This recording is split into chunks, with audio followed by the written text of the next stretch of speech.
Hello everyone, welcome to online LMS classes from Department of Collegiate and Technical Education. College ಮತ್ತು ತಾಂತ್ರಿಕ ಶಿಕ್ಷಣ ಇಲಾಖೆ ಅಡಿಯಲ್ಲಿ ಆನ್ಲೈನ್ LMS ತರಗತಿಗಳಿಗೆ ತಮ್ಮೆಲ್ಲರಿಗೂ ಸ್ವಾಗತ. So myself Anil Kumar BS, lecturer in Civil Engineering. I would like to welcome you all for this session for Diploma Civil Engineering second semester students. The subject is Basic Surveying and the subject code is 20CE22P.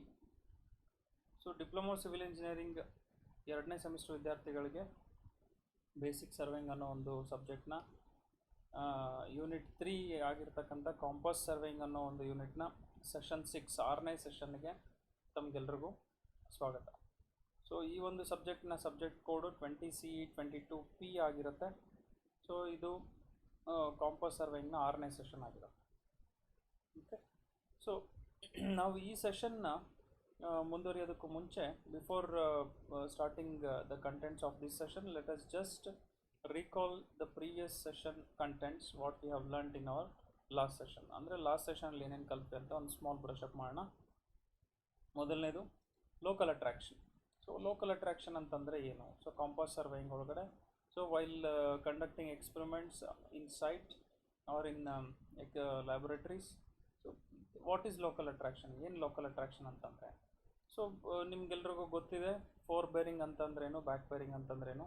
So fore bearing ಮತ್ತು back bearing ಎರಡರ ಮಧ್ಯೆ ಇರ್ತಕ್ಕಂಥ difference 180 degree ಆಗಿರಬೇಕು. So 180 degree ಆಗಿಲ್ಲ ಅಂತಂದರೆ ಅದು ಯಾವುದೋ ಒಂದು ಎರರ್ಗೆ ಒಳಪಟ್ಟಿರುತ್ತೆ. So there are so many errors are there. So ಅದರಲ್ಲಿ ನಾವು ಇನ್ಸ್ಟ್ರೂಮೆಂಟಲ್ ಎರರ್ಸ್ ಆಗಿರ್ಬೋದು, ಅಬ್ಸರ್ವೇಷನಲ್ ಎರರ್ಸ್ ಆಗಿರ್ಬೋದು. ಸೊ ಇದು ಎರಡೂ ಅಲ್ಲದೇ ನಮಗೆ 180 ಡಿಗ್ರಿ ಬರಲಿಲ್ಲ ಅಂತಂದರೆ ಅದು ಲೋಕಲ್ ಅಟ್ರಾಕ್ಷನ್ ಆಗಿರುತ್ತೆ. ಅಂದರೆ ಸೊ ನಾವು ಯೂಸ್ ಮಾಡ್ತಿರ್ತಕ್ಕಂಥ ಇನ್ಸ್ಟ್ರೂಮೆಂಟು ಹತ್ತಿರದಲ್ಲಿರ್ತಕ್ಕಂಥ ಯಾವುದೇ ಮೆಟಾಲಿಕ್ ಬಾಡಿಗೆ, ಮೆಟಾಲಿಕ್ ಆಬ್ಜೆಕ್ಟಿಗೆ ಅದು ಮ್ಯಾಗ್ನೆಟಿಕ್ ನೀಡಲ್ ಅಟ್ರ್ಯಾಕ್ಟ್ ಆಗುವಂಥದ್ದು. ಆವಾಗ ರೀಡಿಂಗ್ ರಾಂಗ್ ತೋರಿಸುತ್ತೆ, ಅದನ್ನು ಲೋಕಲ್ ಅಟ್ರಾಕ್ಷನ್ ಅಂತ ಕರಿತೀವಿ. ಆವಾಗ ನಮಗೆ ಫೋರ್ ಬೇರಿಂಗ್ ಮತ್ತು ಬ್ಯಾಕ್ ಬೇರಿಂಗ್ ಮಧ್ಯೆ ಇರ್ತಕ್ಕಂಥ ಡಿಫ್ರೆನ್ಸ್ 180 ಡಿಗ್ರಿ ಬರೋದಿಲ್ಲ. So it will be other than 180 degree ಆಗಿರುತ್ತೆ. Next sources of local attraction. So local ಅಟ್ರಾಕ್ಷನ್ನು ಯಾವ್ಯಾವ ಸೋರ್ಸಸ್ಸಿಂದ ಆಗುತ್ತೆ ಅಂಥೇಳಿ ಸೊ ಅದನ್ನು ಕೂಡ ನಾವು ಡಿಸ್ಕಸ್ ಮಾಡಿದ್ವಿ. ನಾವು ಯಾವುದೇ ಒಂದು electrical wire, power supply wire ಕೆಳಗಡೆ ಎಕ್ಸ್ಪೆರಿಮೆಂಟ್ ಮಾಡ್ತಿದ್ರೆ there are chances of local attraction. ಅಥವಾ ಯಾವುದೋ ಒಂದು ಮೈನಿಂಗ್ ಜಾಗದಲ್ಲಿ ನಿಂತ್ಕೊಂಡಿದ್ರೆ ಅದು ಕೂಡ it may cause local attraction. Or else any underground metallic pipes are running underneath the compass, then there are chances of a local attraction. And if there are any keychains kept in our pocket or metallic earrings, metallic necklace or chain or your metallic finger ring ಆಗಿರ್ಬೋದು, ಈ ಥರ there are so many sources of local attraction. So next detection of local attraction ಎರಡು ಮೆಥಡಲ್ಲಿ ಮಾಡ್ತೀವಿ. So 180 degree difference ಇಲ್ಲದೆ ಇರೋದೊಂದು, ಆಮೇಲೆ ಇನ್ನೊಂದು formula ಇದೆ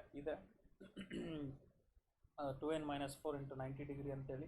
so ಆ formula n is number of sides of polygon ಅಥವಾ ಟ್ರಾವರ್ಸ್ ಅಂತ ಹೇಳ್ಬೋದು. 2n - 4 × 90 ಡಿಗ್ರಿ ಮಾಡಿದಾಗ ಏನು ವ್ಯಾಲ್ಯೂ ಬರುತ್ತಲ್ಲ, that should be equal to summation of all the interior angles of that close traverse ಅಂತ. So these are the things we have learnt in our previous session. ನಮ್ಮ previous ಸೆಷನಲ್ಲಿ ಇದನ್ನೆಲ್ಲ ಕಲ್ತಿದ್ದೀವಿ. So ಇದನ್ನು brush up ಮಾಡ್ತಾ let us see what are the things we are going to learn in this session. ಏನೇನು ಕಲಿತೀವಿ ಅಂತೇಳಿ. Problems on local attraction, few problems we have discussed in our previous session. Will continue the problem session here also. ಪ್ರಾಬ್ಲಮ್ನ ಇಲ್ಲೂ ಕೂಡ let us try to solve. Next plotting a traverse and finding closing errors. So ಇದು ಎರಡು content ಇರುತ್ತೆ ಈ ಒಂದು ಸೆಷನಲ್ಲಿ. ಪ್ರಾಬ್ಲಮ್ನ solve ಮಾಡೋಣ, ಮತ್ತು ಟ್ರಾವರ್ಸ್ನ ಹೇಗೆ ಪ್ಲಾಟ್ ಮಾಡೋದು, ಮತ್ತು ಕ್ಲೋಸಿಂಗ್ ಎರರ್ ಬಂದಾಗ ಟ್ರಾವರ್ಸು ಒಂದಕ್ಕೊಂದು ಕ್ಲೋಸ್ ಟ್ರಾವರ್ಸ್ ಅಂತಂದರೆ ಸ್ಟಾರ್ಟ್ ಪಾಯಿಂಟ್ ಮತ್ತು ಎಂಡ್ ಪಾಯಿಂಟ್ ಎರಡು ಜಾಯಿನ್ ಆಗ್ತಕ್ಕಂಥದ್ದು. ಜಾಯಿನ್ ಆಗಿಲ್ಲ ಅಂತ ಅಂದಾಗ ಏನು ಮಾಡಬೇಕು, ಕ್ಲೋಸಿಂಗ್ ಎರರ್ ಅನ್ನೋದನ್ನು ಕಲಿಯೋಣ. First problem. So as we have discussed in our previous session the same ಅದೇ ಥರದ ಪ್ರಾಬ್ಲಮ್ ನೋಡೋಣ, ಬಟ್ ಮೆಥಡ್ ಬೇರೆ ಇರುತ್ತೆ. A closed compass traverse ABCDE was run and the observed bearings of the lines are as follows. So ಒಂದು ABCDE ಅಂತಕ್ಕಂಥ ಒಂದು closed compass traverse ಮಾಡಿದ್ದೀವಿ. ಅದರದ್ದು ಬೇರಿಂಗ್ಸ್ನ ಕೊಟ್ಟಿದ್ದಾರೆ, ಅದೇನೇನು ಅಂತ ನೋಡೋಣ. ABದು fore bearing 72 degree 45 minutes and back bearing 252 degree 0 minutes. BCದು 349 degree 0 minutes and back bearing 167 degree 15 minutes. CD ಇದು 298 degree 30 minutes and back bearing 118 degree 30 minutes. D ಇದು 4 bearing 229 degree 0 minutes and back bearing 48 degree 0 minutes. And EA ಇದು 135 degree 30 minutes and 319 degree 0 minutes. So now correct the bearings for local attraction. So ಈ problem ಅಲ್ಲಿ ಇದೆಲ್ಲ readings ಕೊಟ್ಟಿದ್ದಾನೆ close ಟವರ್ಸ್ದು, ಮತ್ತು local attraction ಏನಾದರೂ ಇದನ್ನು check ಮಾಡಿ ಇತ್ತು ಅಂದರೆ ಅದನ್ನು ಕರೆಕ್ಷನ್ ಮಾಡಿ ಅಂತ ಹೇಳ್ತಾರೆ. So first let us C, this is the close towers A B C D E ಅನ್ನೋದು ಕ್ಲೋಸ್ ಟವರ್ಸ್ ಕಾಣಿಸುತ್ತೆ ನಮಗೆ. ಸೊ ಎ ಬಿದು 4 ಬೇರಿಂಗ್ ಕೊಟ್ಟಿದ್ದಾನೆ, ಬ್ಯಾಕ್ ಬೇರಿಂಗ್ ಕೊಟ್ಟಿದ್ದಾನೆ as we have said in our question ಒಳಗಡೆ. ಬಿ ಸಿದು 4 bearing ಮತ್ತು back bearing ಕೊಟ್ಟಿದ್ದಾನೆ. C ಡಿದು ಅಥವಾ D C ಅನ್ನ 4 ಬೇರಿಂಗ್ ಆ್ಯಂಡ್ ಬ್ಯಾಕ್ ಬೇರಿಂಗ್ ಕೊಟ್ಟಿದ್ದಾನೆ. ನೆಕ್ಸ್ಟ್ ಡಿ ಇದು 4 bearing and back bearing and E ಎದು 4 bearing and back bearing. These are the things they have given in questions.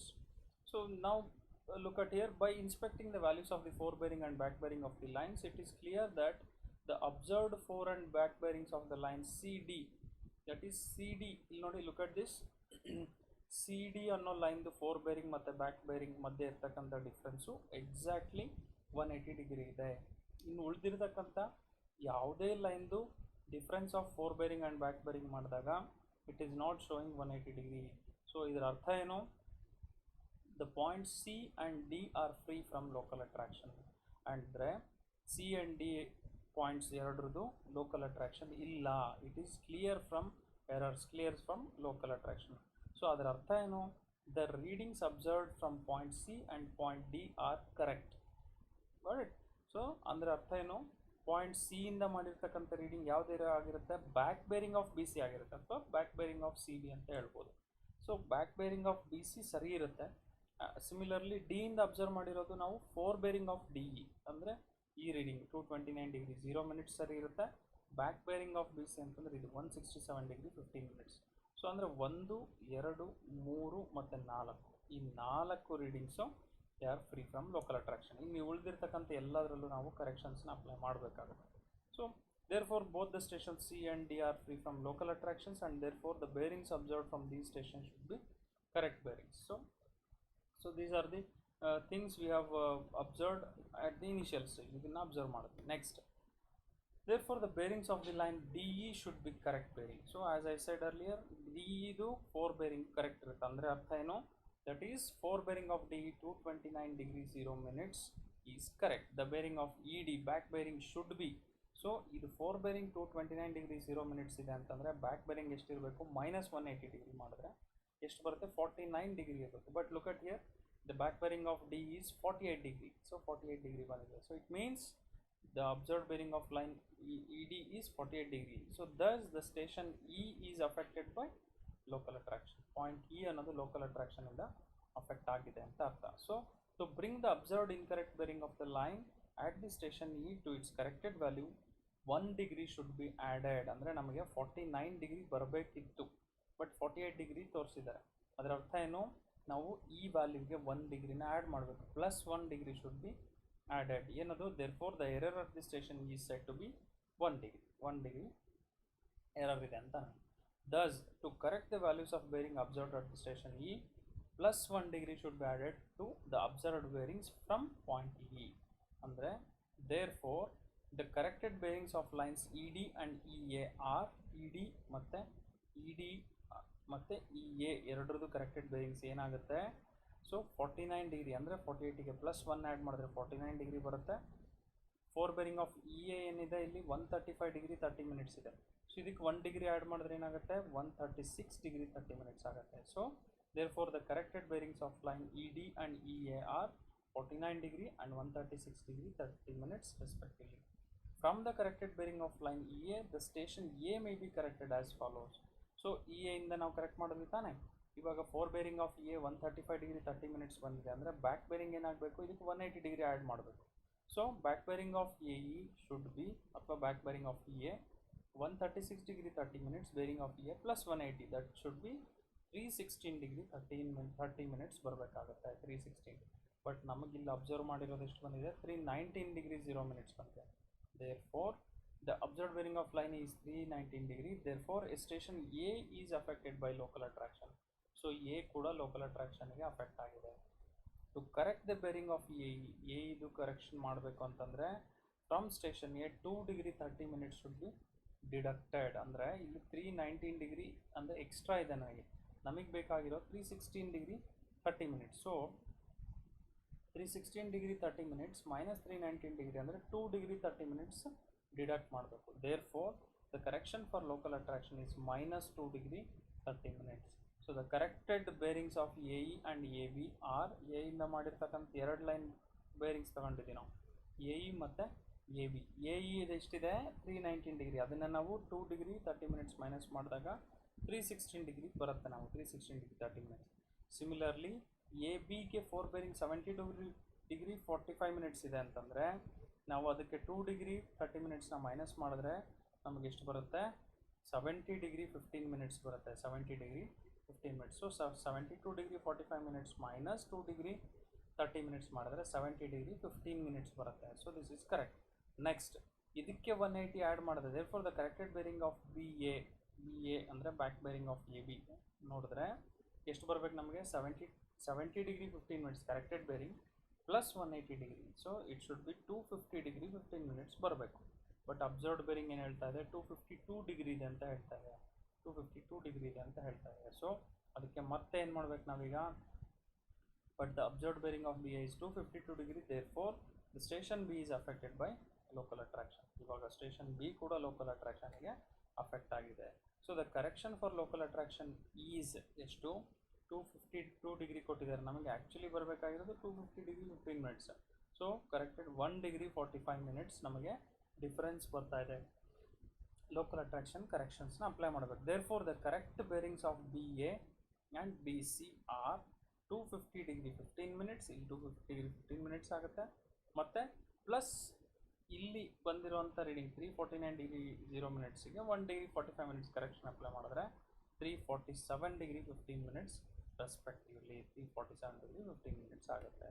So the corrected bearings of the line will be as follows. So ಇದೆಲ್ಲ ಕರೆಕ್ಷನ್ಸ್ನ apply ಮಾಡಿದ್ಮೇಲೆ ಮತ್ತೊಂದು list ಮಾಡಿದ್ರೆ ಇಲ್ಲಿ ನೋಡಿ, look at here, A B ಲೈನ್ದು 4 bearing 70 degree 15 minutes 250 degree 15 minutes ಬರಬೇಕು, 4 bearing ಮತ್ತು ಬ್ಯಾಕ್ ಬೇರಿಂಗ್. ಇಲ್ಲಿ ನೋಡಿ 72 ಡಿಗ್ರಿ 45 ಮಿನಿಟ್ಸ್ 252 ಡಿಗ್ರಿ ಬಂತು. ಸೊ ಅಂದರೆ ಇದು ಕರೆಕ್ಷನ್ ಅಪ್ಲೈ ಮಾಡಿರೋಂಥದ್ದು ಸರಿ ಇದೆ ಅಂತ ಅರ್ಥ. Next B C line 347 degree 15 minutes 4 bearing, 167 degree 15 minutes back bearing. So B C ಲೈನ್ದು 349 ಅಬ್ಸರ್ವ್ ಮಾಡಿದರೆ ನಾವು ಕರೆಕ್ಷನ್ ಮಾಡಿದ್ಮೇಲೆ 347 15 ಮಿನಿಟ್ಸ್ ಬಂತು. ಸೊ 167 ಡಿಗ್ರಿ 15 ಮಿನಿಟ್ಸ್ ಹೇಳಿದರೆ ಅದು ಕರೆಕ್ಟ್ ಇದೆ, because C is free from local attraction, C ಇಂದ ಮಾಡಿರೋದು ಬ್ಯಾಕ್ ಬೇರಿಂಗ್. ಸೊ ಇದು ಕರೆಕ್ಟ್ ಇದೆ. So third C D line correct ಇರುತ್ತೆ, because the difference is exactly 180 degree. Thus the 4 bearing of CD is 298 degree 30 minutes and back bearing of CD is 118 degree 30 minutes, which is correct. There is no local attraction. Next, the line DE, 4 bearing of DE is 229 degree, which is same because D is out of local attraction, which is free from local attraction.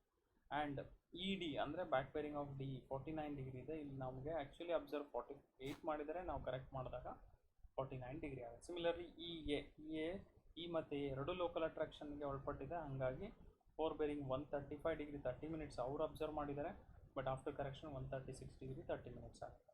So next 319 degree ಅವರು observe ಮಾಡಿದ್ದಾರೆ, after corrections 316 degree 30 minutes. So this is how local attraction can be detected, and readings of all the closed towers are corrected, and local attraction corrections is applied to each readings. This is how it is done. You have to solve many problems as possible, which are there in your textbooks, reference textbooks, as I said earlier, and also I will tell at the end of this slide, end of this session ನಾನು ಹೇಳ್ತೀನಿ ಯಾವ್ಯಾವ text book refer ಮಾಡಬೇಕು ಅಂತ. Try to solve the problems as it is in textbooks as much as possible, which will make you very easy. Next problem part mugsana ಈಗ. Next, plotting a traverse and finding closing errors. There are two principal methods of plotting a traverse survey. One is angle and distance method, and next one is coordinates method. So ಈ ಎರಡು method ಅಲ್ಲಿ ನಾವು traverse ನ plot ಮಾಡಬಹುದು. ಮೊದಲನೇದು angle and distance method. ಹೇಗೆ? Look at here. In this method, the distances are between the stations are laid off to a scale, and the angles are plotted by one of the methods outlined below. This method is suitable for the small surveys and it is much inferior to the coordinate method in respect of accuracy of plotting. The more commonly used angle and distance method of plotting an angle are angle and distance method is one type of plotting a traverse. Adರಲ್ಲಿ angle and distance method alli we have three methods, that is one by protractor method, and second one by tangent of the angle method, and the last one is by chord of the angle method. So angle and distance method alli three types ಆಗಿ ನಾವು plot ಮಾಡಬಹುದು traverse na. So by protractor method, by the tangent of angle method, and by the chord of angle method. So these are the three types. So ಒಂದೊಂದಾಗಿ ಕಲಿಯೋಣ. Protractor method. So protractor as ನೀವು drawings ಅಲ್ಲೆಲ್ಲ ಉಪಯೋಗಿಸ್ತಿರ್ತೀರಾ, in your school days also ನೀವು use ಮಾಡಿದ್ದೀರಾ, ಇವಾಗಲೂ ನಿಮ್ಮ drawing ಕ್ಲಾಸಸ್ಸಲ್ಲಿ ಪ್ರೊಟ್ರಾಕ್ಟರ್ನ ಯೂಸ್ ಮಾಡಿರ್ತೀರಾ. So the use of protractor in plotting direct angles, deflection angles, bearings and azimuth requires no explanation. In this method, a point says O is selected just in the center of the paper and line representing the meridian is drawn through it. So O ಅನ್ನೋ ಪಾಯಿಂಟ್ನ consider ಮಾಡಬೇಕು. Meridian ಯಾವುದೋ ಒಂದು let us just imagine it as true meridian. So true north ಅಂತ ಒಂದು ಮೆರಿಡಿಯನ್ನ ಲೈನ್ನ draw ಮಾಡಬೇಕು. Okay, next with the protractor stationed at O, protractor station at O3D, bearing of all the lines are plotted with reference to the meridian as shown in figure. So protractor ಈ ರೀತಿ ಇರುತ್ತಲ್ಲ semi circular ಶೇಪಲ್ಲಿ. So protractor ಇಲ್ಲಿ ನೀವು first A point ಅಥವಾ B point, ಇಲ್ಲಿ ನೋಡಿ D ಪಾಯಿಂಟಿಗೆ ತಗೊಂಡಿದ್ದಾರೆ, ನೋ ಪ್ರಾಬ್ಲಮ್. ಓ ಇಂದ ಡಿಗೆ ಡೈರೆಕ್ಟ್ ಮಾಡಿ ಪ್ರೊಟ್ರಾಕ್ಟರ್ ಝೀರೋನ ಇಟ್ಟಿರಿ. ಅಲ್ಲಿಂದ ನಮಗೆ ಓ ಸಿ ಅಂದರೆ ಡಿ ಮತ್ತು ಸಿ ಇರ್ತಕ್ಕಂಥ ಮಧ್ಯೆ ಇರ್ತಕ್ಕಂಥ ಇನ್ಕ್ಲೂಡೆಡ್ ಆ್ಯಂಗಲ್ ಗೊತ್ತಿರುತ್ತೆ. ಆ ಪ್ರೊಟ್ರಾಕ್ಟರ್ನ ಯೂಸ್ ಮಾಡಿಕೊಂಡು ಇನ್ಕ್ಲೂಡೆಡ್ ಆ್ಯಂಗಲ್ನ ಮೆಜರ್ ಮಾಡಿ ಆ ಲೈನ್ ಹಾಕಿದ್ರೆ it will go on join point C. So ಅದೇ ಥರ the position of the starting station A is suitably selected on the sheet and the line AB is drawn parallel to the respective line and its length is cut off to scale. Proceed similarly until all the lines are drawn. So it is very simple method. ಪ್ರೊಟ್ರಾಕ್ಟರ್ನ ನೀವು ಒಂದು plane drawing ಶೀಟಲ್ಲಿ ಯಾವುದಾದ್ರೂ ಒಂದು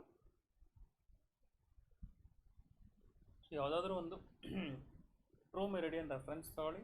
starting with the point A ಆದರೂ B ಆದರೂ C ಆದರೂ any ಪಾಯಿಂಟಿಂದ start ಮಾಡಿ ಅದರ ಮಧ್ಯೆ ಇರ್ತಕ್ಕಂಥ ಇನ್ಕ್ಲೂಡ್ ಆ್ಯಂಗಲ್ಸ್ನ ಮೆಜರ್ ಮಾಡಿ ಪ್ರೊಟ್ರಾಕ್ಟರಲ್ಲಿ ಈಸಿಯಾಗಿ ಸಿಗುತ್ತೆ. ಸೊ ಆ ಡಿಗ್ರೀಸ್ನ ಮೆಜರ್ ಮಾಡಿ ಆ ಲೈನ್ನ ಪ್ಲಾಟ್ ಮಾಡಿ ಜಾಯಿನ್ ಮಾಡಿಬಿಟ್ರೆ we can easily plot the closed traverse. So this is protractor method. Next is by the tangent of the angle method.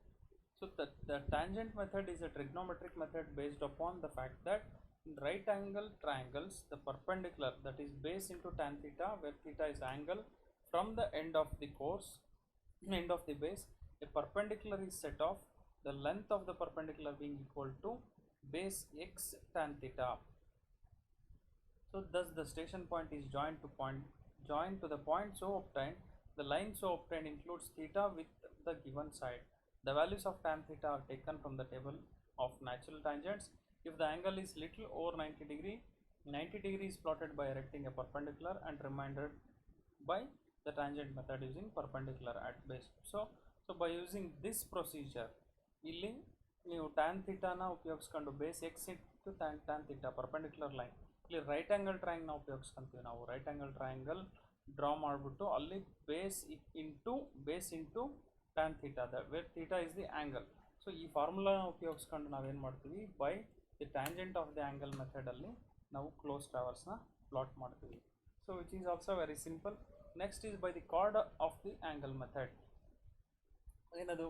This is also A geometrical method of laying of on angle. Let it be required to draw the line AD at an angle theta to the line AB.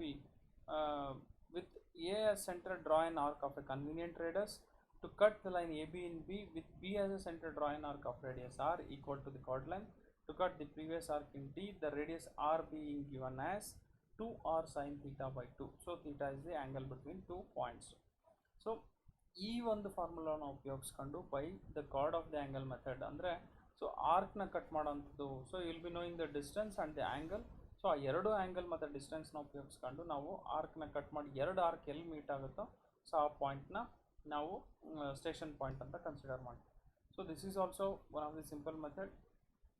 You can by using this formula and drawing an arc you can conduct the experiment and draw the close traverse on the drawing sheet ಮೇಲೆ ನೀವು draw ಮಾಡ್ಬೋದು. So these are the three methods by angle and distance method. So this is how it is drawn.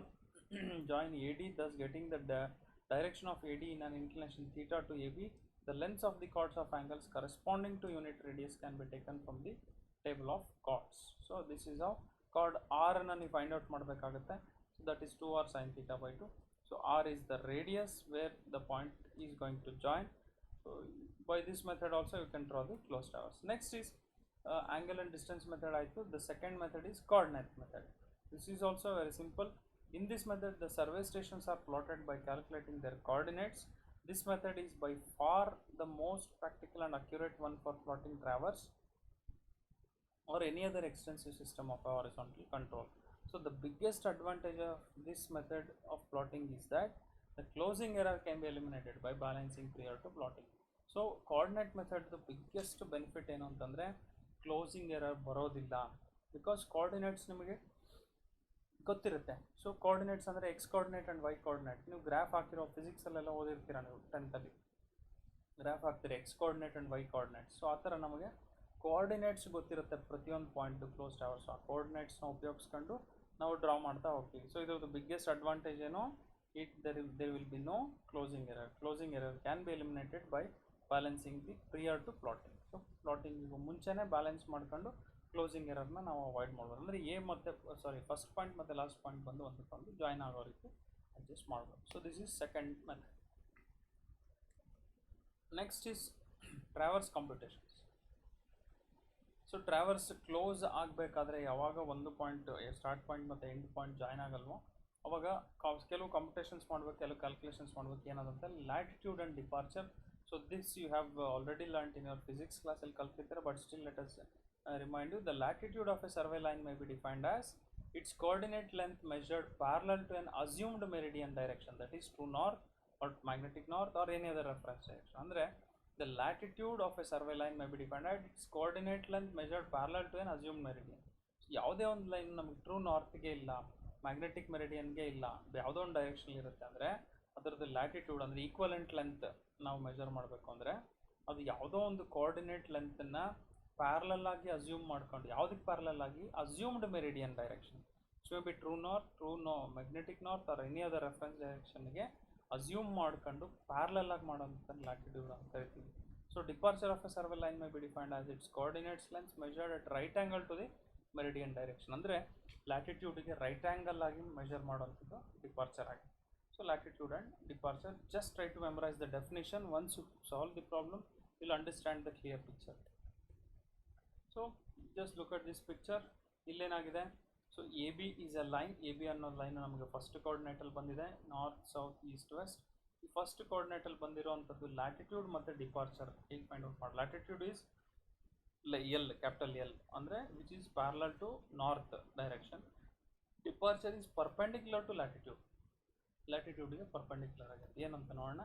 So the latitude L of a line is positive when measured northward or upward, and it is termed as northing, or latitude is northing, and the latitude is negative when measured southward or downward, and it is termed as southing. So latitude ನಾವು north side measure ಮಾಡಿದ್ರೆ ಅದು positive ಆಗಿರುತ್ತೆ, south side measure ಮಾಡಿದ್ರೆ negative ಆಗಿರುತ್ತೆ. Similarly departure East side ಮಾಡಿದ್ರೆ positive ಆಗಿರುತ್ತೆ, ಮತ್ತು West side ಮಾಡುತ್ತೆ ಅಂತಂದರೆ ನೆಗೆಟಿವ್ ಆಗಿರುತ್ತೆ. So similarly the departure D of a line is positive when measured eastward, and it is called as easting. Similarly, departure D is negative when measured westward, and it is termed as westing. So easting and westing. So latitude ಗೆ formula, for example A ಅನ್ನೋ ಲೈನ್ದು length ಎಲ್ಲಿದೆ ಅಂತಂದರೆ ಅದರದ್ದು latitude find out ಮಾಡಿ ಅಂದರೆ capital L equal to L small L cos theta, theta which is made by the angle made by the line with reference to true meridian. True ಮೆರಿಡಿಯನ್ಗೆ reference ಆಗಿ ಮಾಡಿರ್ತಕ್ಕಂಥ angle theta ಆಗಿರುತ್ತೆ. So capital L latitude equal to small l cos theta. Got it? So departure D equal to small l sin theta, cos theta and sin theta. So idu formula ಆಗಿರುತ್ತೆ. So next, thus the as in figure the latitude and departure of the line AB of a length reduced bearing theta are given by latitude L equal to plus L cos theta. Why it is mentioned at it as plus? Because it is going towards north. So it's also known as northing ಅಂತ ಕರಿತೀವಿ. Departure D equal to plus L sine theta ಅಂತ ಹೇಳ್ತಾನೆ. So small L sine theta. Got it? So that is departure, latitude and departure. Next, so latitude ಮತ್ತು departure ಎರಡನ್ನೂ ಉಪಯೋಗಿಸ್ಕೊಂಡು closing ಎರರ್ನ ಹೇಗೆ ಮಾಡೋದು ಅಂತ. Look at this picture. So A B C D E F ಅಂತ ಇದೆ ಅಂತ ಅನ್ಕೋಣ. ಸೊ ಎ ಮತ್ತು ಎಫ್ ಎರಡು ಜಾಯ್ನ್ ಆದರೆ ಅದು ಎಕ್ಸಾಕ್ಟ್ ಟ್ರಾವರ್ಸ್ ಆಗಿರುತ್ತೆ. ಸೊ ಎ ಮತ್ತು ಬಿ ಜಾಯ್ನ್ ಆಗಿಲ್ಲ, ಇಲ್ಲಿ ಏನೋ ಒಂದು ಎರರ್ ಬರ್ತಾ ಇದೆ, ಇಷ್ಟು ಡಿಫ್ರೆನ್ಸ್ ಬರ್ತಾ ಇದೆ. ಸೊ ಅದನ್ನು ಲ್ಯಾಟಿಟ್ಯೂಡ್ ಮತ್ತು ಡಿಪಾರ್ಚರ್ ಉಪಯೋಗಿಸ್ಕೊಂಡು ಹೇಗೆ ಸಾಲ್ವ್ ಮಾಡೋದು. So if a closed traverse is plotted according to the field measurements, the end point of the traverse will not coincide exactly with the starting point.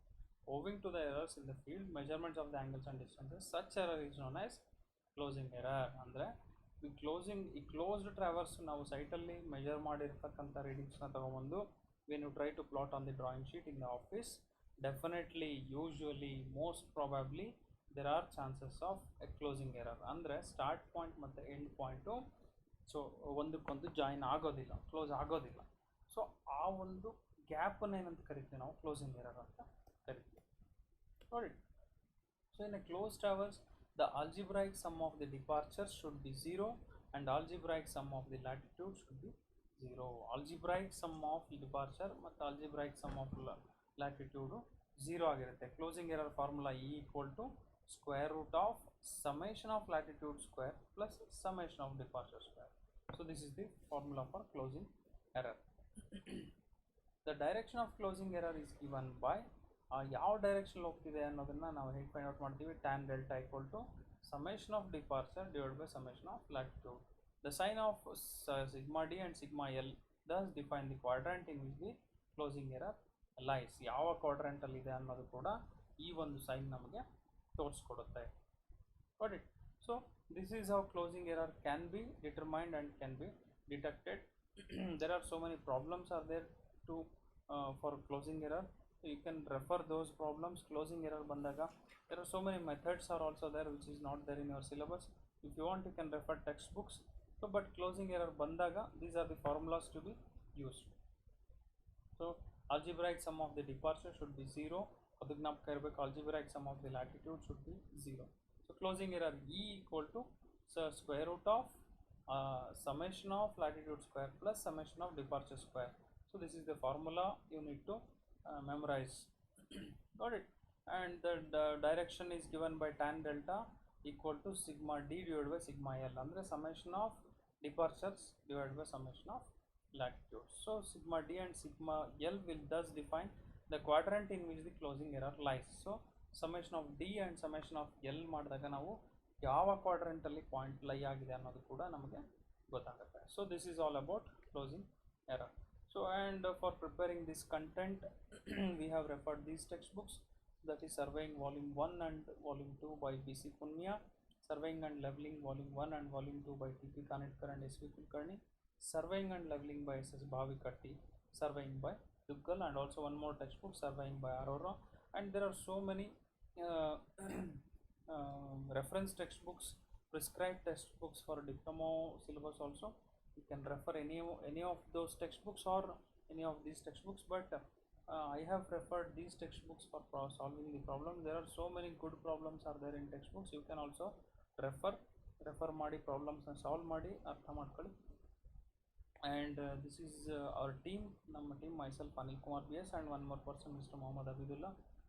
We both have put our efforts to prepare this content, and I hope I have covered all the contents what I described at my earlier slide, and I would like to thank everyone. We'll continue the remaining part in our next session. Thank you everyone.